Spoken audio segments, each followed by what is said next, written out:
are back. The girl and the boy is back, and today we are on number 4 of the vow series. This is episode number 4, and this guy's next. It's very sensitive.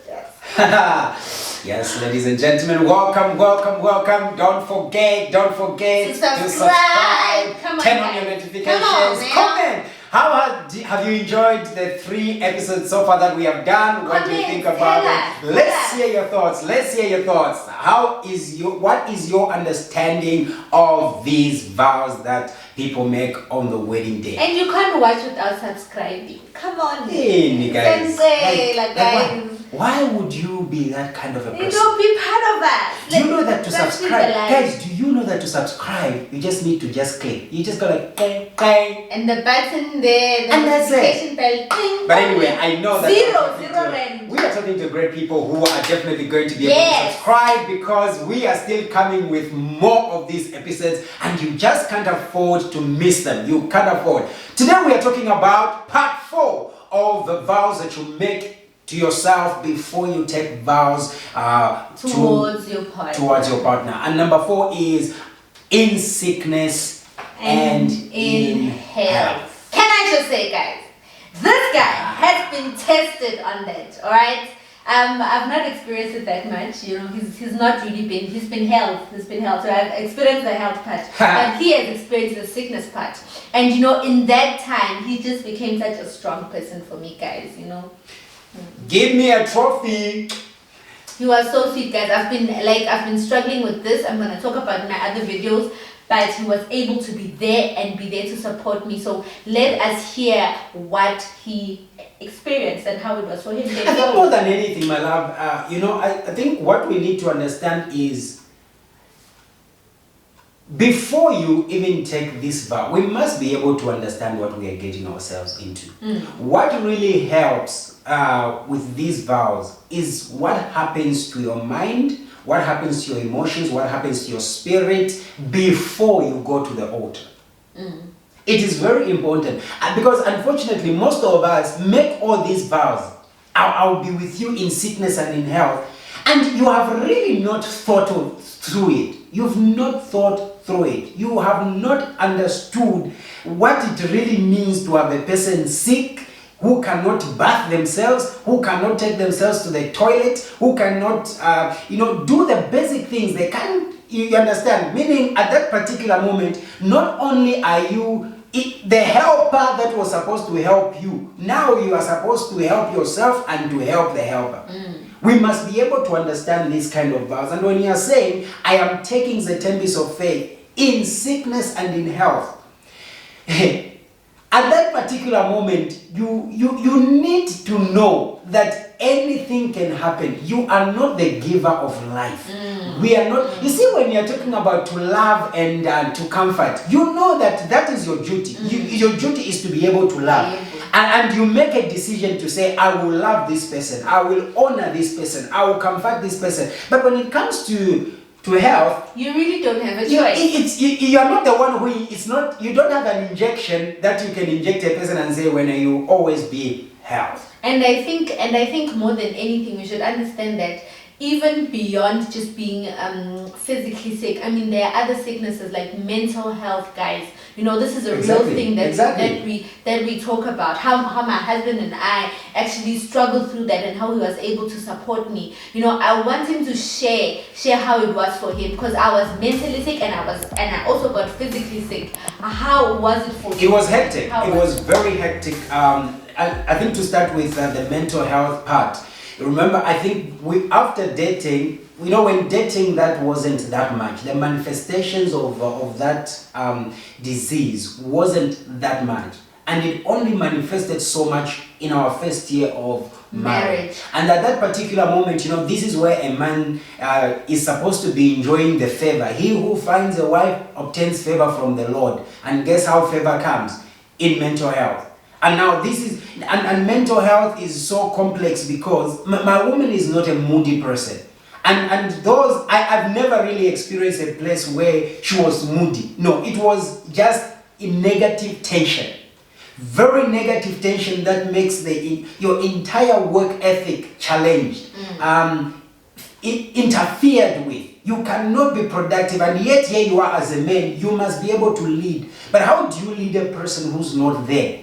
And when we talk about depression, I tell you that there are days where I could be able. I was going to bed with a person who has no soul. A person's soul is so injured that the soul doesn't want to live anymore.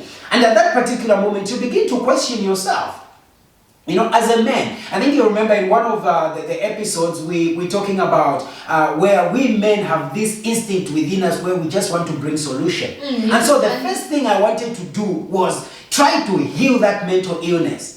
You know, try to mend that soul, the brokenness of that soul. And in doing that, I realized I'm actually doing more harm than good. And there was so much learning on duty, you know. Because I was learning more on duty. I didn't know so much about depression. I didn't know so much about all these mental things that a person would go through, and a person is able to cut themselves. A person would rather exchange their emotional pain for physical pain. And being able to see that, you know, I always talk about the scenario where I firsthand witnessed her trying to commit suicide in the other room. You know, at that particular moment, I think that's a wake-up call to understand this is serious, you know. And I realized that I could not have done it alone. You know, because sometimes when you are married, you want to keep your marriage secret and private. To an extent that even simple things that you can just simply go out there and ask for help, you don't, because what will people say? What will whatever say? But when you say in sickness and in health, it means you've got to involve the third party. You have to involve other people. Go to the doctor, go to mentors, and get that kind of help. And you know, most importantly, we need to understand that, you know, when sickness comes and it invades a marriage, you know, I saw even with my physical sickness, what happened was, you know, the restriction on normal daily activities that we were able to do requires patience from normal daily activities. Like what? Normal daily activities, like conjugal rights. Yes, like conjugal rights. Understanding that I am a man. A man needs, not wants, a man needs sex. So I wasn't able to step up to that because of how sick I was, you know, because of how I wasn't so fine. That's why it's important to exercise self-control with sexual urges even before even as a woman. I mean, there are other women that do struggle with that, you know. You need to actually exercise that muscle of self-control before you get into marriage, because you know it's difficult. It's very difficult. Exactly, you know, there's nothing like let's pause and hope for a moment, and you know, let's look at each other, let's try and he needs that intervention. And when he says in sickness and in health as well, I want us to also discuss the health part. It's important that we take responsibility for our partner's health. The things we eat, guys. Come on, man. Come on. You know, this is a vow that you have to make to yourself, that you will also help your partner get up. You will take care of his health and your health as well. Exercise as a couple, you know, keep healthy as a couple. I know my husband and I, you know, we've been really trying to cut on meat. There was this other time we cut on meat, baby. Yeah. It was like for more than 6 months we ate chicken breast, and you know, we were just on a clean diet. And I really wish we can really go back there, because no, most definitely. Yeah, you know that will. What will it do? It will promote and it will enhance your guys' health, so you don't need to deal with the sickness later on. Because you know, especially as a young couple, we're gonna have this video. You know how much we spend on food, guys. Food. And when you look at what kind of food you're spending, it's junk. Ice cream, you know. So let us also exercise the aspects of health, and let's help each other, let's motivate each other to become more healthy. You can't leave your wife because she has gained weight because of this vow. Because of this vow, you cannot misbehave because your woman has lost weight. Or, you know, there are people who you know, thick. If you love your woman thick, you cannot leave her because now she's slender. Feed her. If your woman has gained weight, you cannot go for a slender. That you say it in health, and you are the Make one that her a help. slender. Make her a slender. What did that person say? You know, if your woman is not hot anymore, boil her. Boil her. You understand? These are vows you are making. These are intentional vows that we must be able to make with ourselves. Consciously, guys. And honestly, when you talk of in sickness, and one thing I've realized is it really also just depends on how your relationship is. Because the moment the other partner is sick, you also simply become almost equally as ill. You know, because As the distress around it. I remember the last admission that you were in, I think, the last one. You know, it was a week of serious distress. I could feel the pain. And it was just there. I was like, I wish I can just take this pain away. Guys, needles were everywhere. You know, I remember just sitting in the car together, and we just shared a very emotional moment. Because look, it wasn't just her who was in pain. You know, we equally just become. There is this pain that comes with seeing your partner just down there.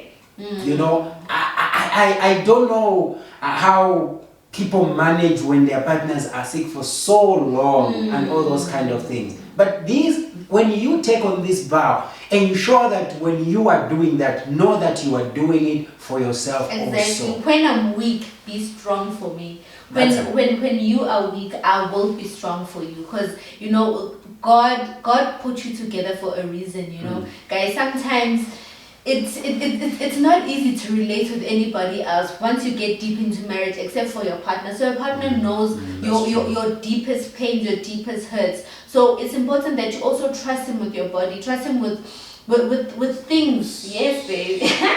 You know, there are people that are diagnosed with certain illnesses and they don't disclose in marriage. You've got to disclose it in marriage, because when this vow has to come into action, your partner needs to know what he or she is dealing with. Just be fair. You know, when you have a sickness that's been underlying, tell your partner before you go down the aisle, so that when your partner says this vow of in sickness and in health, he understands what he's getting himself to.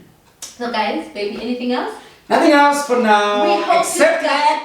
We hope you guys enjoyed this part. This was number 4, in sickness and in health. Please subscribe, guys. We are coming with number 5. There is some subscribe. We love you guys. Tell us what you think. You know, maybe even guess number 5. What is number 5? Number 5 is gonna be interesting. I can't wait. What's the number 5? What has been your experience in your marriage with sickness and health? Yes, tell us, man. Share your story. Down in the comments. We know that people go through so much, where you take care of your partner when they are sick, and when they are healthy, they go to the left. And we know of those that, you know, really take care of their partners for years and years and years until they get better. Tell us your experiences in the comment box, like this video, and subscribe. We love you always and forever. The Kingdom Gospel signing up.